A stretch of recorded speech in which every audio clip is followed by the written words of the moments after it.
Hey everyone, Livy here, back with another video. This time, oh my goodness, okay. I'm so excited to start off a new series on my channel, and this one is basically, actually let me backtrack. What I'm about to do is not necessarily revolutionary, I guess, in tarot. There's a couple people who've done similar concepts to this. I'm going to link them down below if I can find them. But for instance, Atypical Tarot, Don Michelle, I think even Krista Crochet Witch Tarot has done something similar. But what the idea is I'm going to recommend books to people based on tarot decks. It's kind of like, when you go to a bookstore and they're like, if you liked XYZ game, then you'll like this book. It's a very similar concept to that, but this time it's, if you like a certain tarot deck, I'm going to recommend books based on that. Now, I anticipate that this series is going to be a lot. There are I have a good amount of tarot decks and also a good amount of books. So because of that, this could go on a while. Today, though, I'm going to focus on 3 tarot decks that I think have the most obvious, and I'm putting on quotations because there's a couple of other tarot decks that I have that are also kind of in the most obvious, but I'm starting with just 3. Most obvious deck to book comparison. Yeah, I don't know if that makes sense, so let me try to repeat it. I'm starting with tarot decks that have the most obvious, to me, correlation with books. And this one should be one of the most obvious here, right? This is the Lord of the Rings tarot. Now, you might be thinking, okay, well, the most obvious book recommendation I could give you, of course, is the Lord of the Rings. And that's true, but I actually don't always 100% recommend the actual book series, The Lord of the Rings, because I don't know how to explain this. I've read the books. I've read the actual Lord of the Rings books, and the thing with that is the actual books are not, how do I say this? They're not the greatest piece of literature ever. They are actually a bit of a struggle bus. I do think that the Lord of the Rings movies, specifically, the Fellowship of the Ring, the Two Towers, and the Return of the King, specifically those, are actually better than the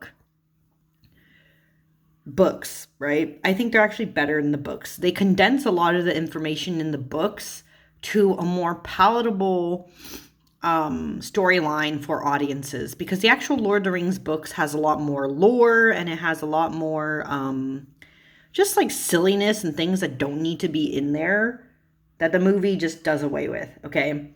So you might be thinking then, okay, if you don't recommend the Lord of the Rings books per se, what are you going to recommend? Okay, well, the most obvious actually would be The Hobbit. I do recommend The Hobbit. And the reason for that being is that The Hobbit actually has a very, very, very cohesive plot. Okay, it does. The Hobbit is really, really good. Cohesive plot. I just think that The Hobbit was written in a way that was actually thinking about the average reader in mind. Like, it's told in a more linear, like, storyline progression.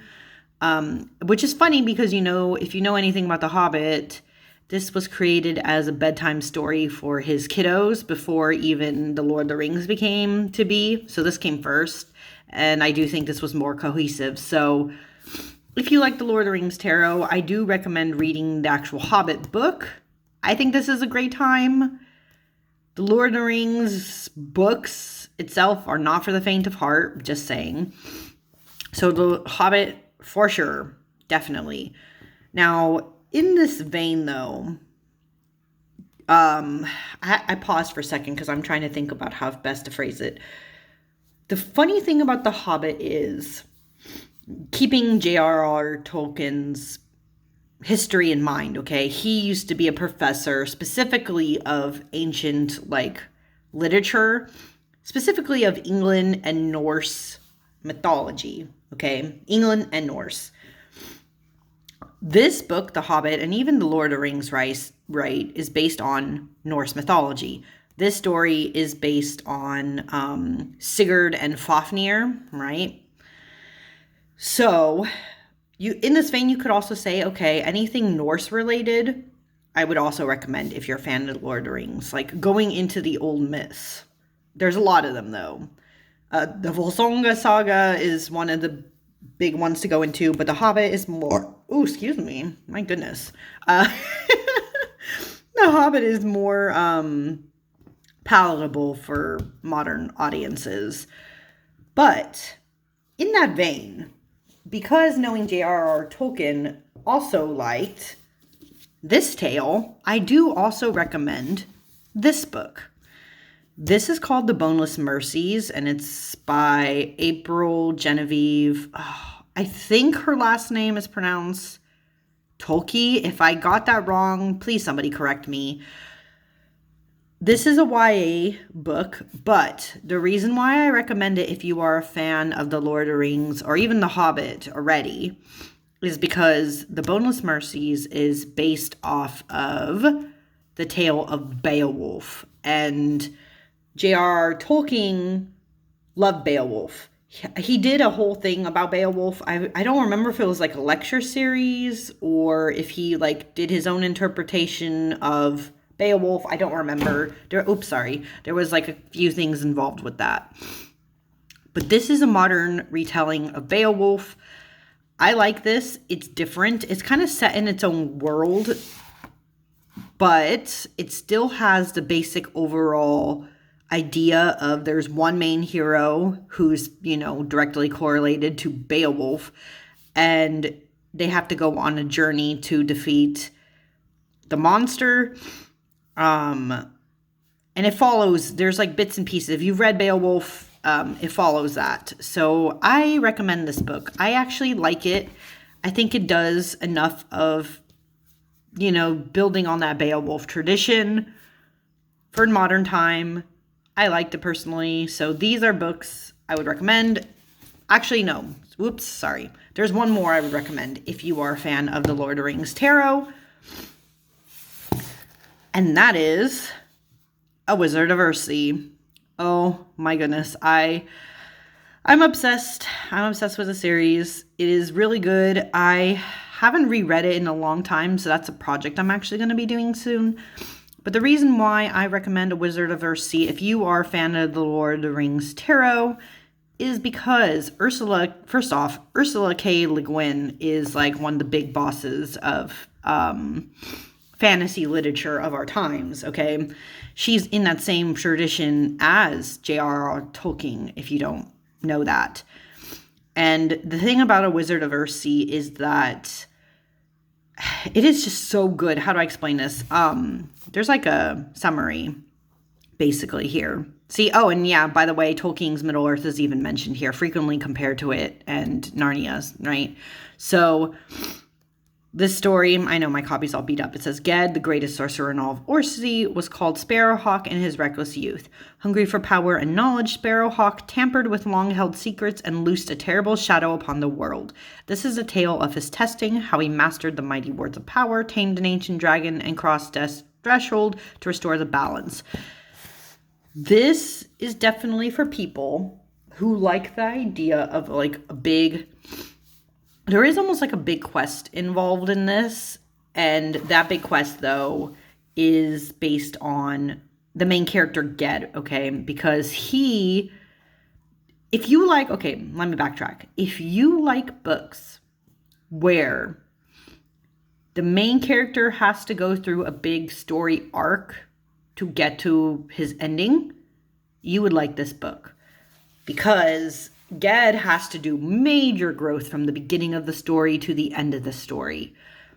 He has to redeem himself. He loosed a shadow demon thing onto the world, and it was his fault. So as he's studying to become a wizard, right, he has to reconcile with that. So it's like, basically, if you're a fan of Gandalf, you'll probably like this from The Lord of the Rings. But it's just such a fun series. Every book kind of goes through a different aspect of the world created in this, because the world, I don't remember if there's a map in here. I think there is. Yes, see, the world is so cool too. It's an archipelago, so there's a lot of cool stuff going on in here. And yeah, I recommend it if you are a big fan of fantasy and all of that. So, one last time, if you are a fan of the Lord of the Rings Tarot, I recommend A Wizard of Earthsea, The Boneless Mercies, and The Hobbit. Okay, next up today, I'm going to talk about, this should have been very obvious, but this is the Dungeons and Dragons Tarot. I know this one has been getting a lot of time on my channel, okay, because I love it. I'm a Dungeons and Dragons fan. But some might be thinking, okay, Dungeons and Dragons, well, beyond the game, because, right, it's the tabletop game, how would you recommend books based on Dungeons and Dragons? And the thing you have to think about is that Dungeons and Dragons is based off of, let's be honest, it's based off of Lord of the Rings related stuff, right? High fantasy. It can have a lot of different books I could recommend that have kind of a Dungeons and Dragons vibe. If I wanted to be very literal, I could even recommend Dragonlance books. They were like old-timey books. I think they at least came out in the 90s. I haven't even read Dragonlance, though, I'll be honest. I don't know which of those would be the best. I've heard of them. I've seen them around. I just haven't personally picked them up because there's just so many. I wouldn't know where to start. If I found them at the library, maybe. So that's like the obvious recommendation would have been Dragonlance. But if you have not read Dragonlance, like me, what other books would I recommend? Well, I have actually quite a few. You could say any book with an elf, for instance, too, but I'm not going to get into that today. Let me see. I was trying to see if I could find... Sorry, I'm like zooming through these. Oh, see, a wizard. You could... I would say anything that I recommended for Lord of the Rings, I would also recommend if you're a fan of Dungeons and Dragons, but I did want to separate out the difference a little bit. So, since I could not find what I was looking for... could not find the card I was looking for to make my point known. Nope, can't find it right now. Okay, cool. It's just going to be over here. If you like the Dungeons and Dragons Tarot, though, and you love Dungeons and Dragons, here are some other books I recommend besides, Lord of the Rings-based books for you to read. The first and most obvious in more recent times, I would say, is this book. This is Legends and Lattes by Travis Baldree. I do have to say, I have not actually read this yet. This is on my TBR, so my physical TBR. I am planning to read this one next, probably after Dune, because I need something that's just not Dune. But the reason why I recommend it is that this book obviously was self-published first, and then it starting to become mass market. And as you can see, this is very Dungeons and Dragons oriented. There's a tiefling and an orc here, and it's a slice of life fantasy where I think the orc was like, used to be a killer, used to go about mercenary work, but decided she's done with that and she wants to run her own cafe, basically, coffee house. If you love coffee and fantasy and Dungeons and Dragons, this is right up your alley. I know I've heard people say if they weren't big coffee fans, they didn't like this book as much. So I guess it goes really in depth in coffee. I don't know 100%, but I just know it's supposed to be a cute, light read. So if you like Dungeons and Dragons for the more cozy aspects of it and like in-game NPC kind of things, this will probably be your go-to book for that, obviously, right? Biggest correlation. But if you like Dungeons and Dragons for more of the opportunities of character growth and the fact that Dungeons and Dragons just has, dragons, I would definitely recommend Eragon, okay? I know, old school. I can't believe this is considered old school now. I was a child when this came out, okay? This is unfair. Anyways, as you can see, my copy is also very beat up because I had an unfortunate incident. Well, I think it was either when I was in Hawaii or Lake Tahoe. I really don't remember. The book started to come apart because, as you can see, I have paperback version. I was very upsetty spaghetti, and I just like tried to tape it all together. I could get a different copy, but you know, vintage. Anyways, why do I recommend Eragon? Because Eragon is a quest book, and it also has dragons, and specifically dragon riders, and but the dragons are their own characters and have personality and all these things. And it goes with Dungeons and Dragons because Eragon, guess what, was also based off of like traditions of the Lord of the Rings, right? Which also ties into Dungeons and Dragons. So all these things interlap. This one also has monsters in it, has a cool map like Lord of the Rings. And Eragon is just, it's a good one for like understanding character development because Eragon himself has to grow. Him and Shafira, his dragon, have to go on a journey to not only save themselves at first before, you know, when Shafir is just a little dragon, but also just because he has to reconcile with the fact that he is the last dragon rider of the world. At least at first. I'm not going to spoil, but just a little bit right there, right? If you've never read Eragon. But at first, you know, it's a big deal, and he has to go on an epic journey. This book, like Dungeons and Dragons, also has things like elves and dwarves in them, and a creature, I don't remember what they're called because it's been a while since I've read Eragon. I need to reread this one too. But they have creatures that are very similar to orcs in this also. Are they called Urgle? I think they're Urgle. I think I vaguely remember that.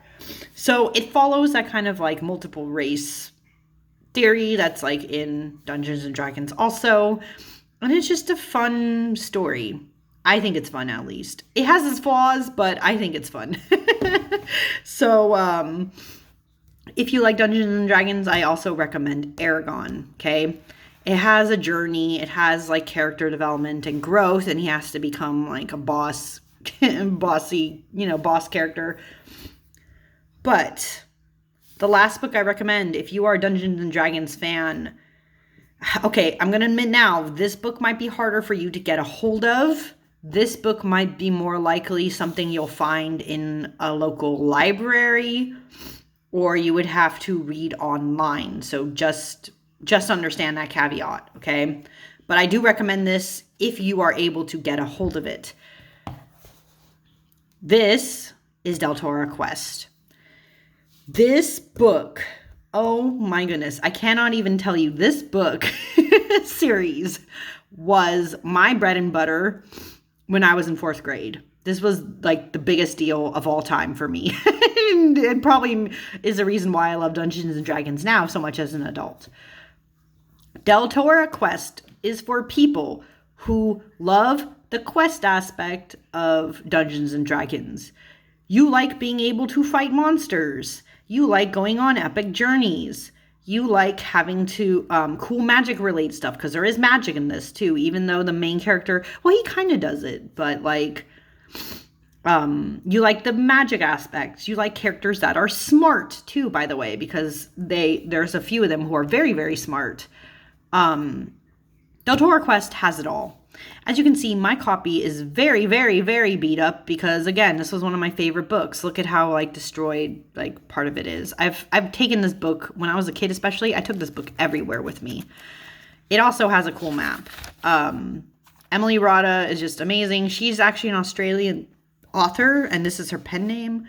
But Deltora Quest is so freaking good. And basically, for those who don't know what Deltora Quest is about, the main character's name is Leaf, but before he was even born, because this book talks about it, before he was even born, his father, who was the king of Deltora, very last minute king, but became the king at Deltora, is basically kicked off his throne by the Shadow Lord. Okay, that's like the big idea of this plot. And the Shadow Lord takes over the land of Deltora, and what was once a prosperous land becomes really poor and, to be honest, sorry for the cursing, but to be honest, becomes very fucked up. His dad, who was the king, has to go into hiding because, of course, the other guys, they want to kill him or make him like a figurehead of Deltora. But part of the reason that the land fell into decay was because the belt of Deltora that had like magic powers based on gemstones is taken. Okay, it's taken and, well, not completely taken, but the gems are taken and they're scattered across the land. So when Leaf turned 16, his dad, who was, in hiding this whole time, tells him that he has to go and find the gemstones of the Belt of Deltora and put it back together again. Now, he doesn't know he knew he was a king, but he doesn't know. There's like a lot of stuff that goes into. I don't want to spoil everything, but he doesn't really know he's the king. He just knows that his dad's a friend. I realize that's a spoiler. Sorry, but it's very obvious. Okay, this is made for kids. It's very obvious that Leaf is actually supposed to be the next king. But anyways, really good book series. If you can find this anywhere, I do recommend it.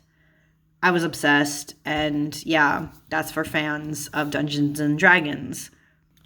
Okay, last deck I'm going to talk about today, which also has a very obvious book correlation, is the Wonderworld Tarot by Push Kitty, okay?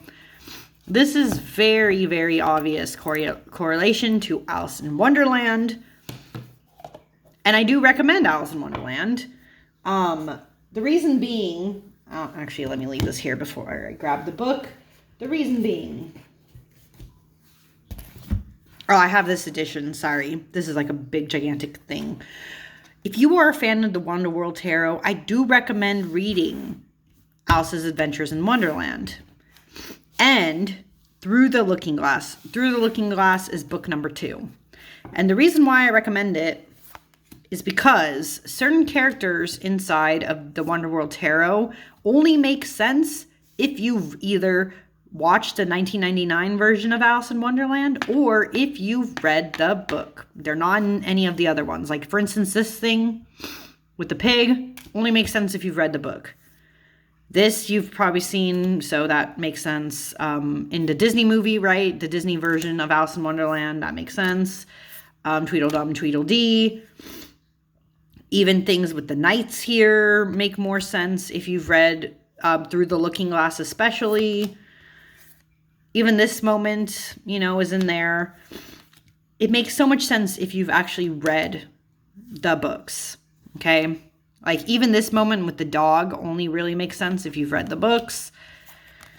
So, and the things with the knights, because there's a lot of stuff involving the knights, especially in Through the Looking Glass, that are mentioned. Oh, this guy especially, oh my god. He only really makes sense if you've read the books or watched the 1999 version of Alice in Wonderland. So I highly recommend them if you love this deck, because this deck doesn't have a guidebook. So if you don't have a background in this, some of the things involved in it, even mentioning Humpty Dumpty, right, doesn't make a whole lot of sense. But it would if you've read them. So the obvious big thing here, of course, is if you love the Wonderworld Tarot, you should 100% read the books. And I do recommend both of them. They are a good time. They are written more old-timey in that way, but they are a good time. Okay?